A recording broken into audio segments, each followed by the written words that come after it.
Laura is a professor of physics who preferred a traditional classroom environment over a virtual one. She believed that for a productive and collaborative learning environment, traditional classrooms were a must. Until one day her college had to be locked down, due to the looming threat of the COVID-19 pandemic.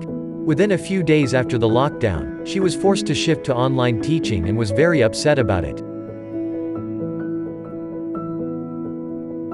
Until she was introduced to BrainCert. She now uses the collaborative whiteboard in BrainCert to explain concepts to her students, like how she used the blackboard in the traditional classroom. Laura is impressed by the different features in the whiteboard that makes it easier for her to better convey her ideas. Laura now simultaneously interacts with all students in her classroom, and she collects visual cues from them to determine how far her students understand the concepts she teaches.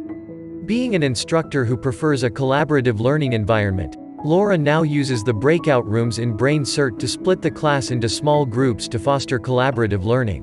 She is also extremely happy that she can give one-on-one attention to her students if any of her students were to have a doubt. If deemed necessary, Laura also quickly hops onto a one-on-one session with students individually. Because of the mobile and tablet support BrainCert offers, Laura doesn't confine herself to the walls of her rooms. She now hosts sessions from anywhere without any restrictions or limitations. Do you face the same issues Laura once faced? Are you struggling with teaching online? If yes, don't wait. Get in touch with us now. BrainCert. Education simplified.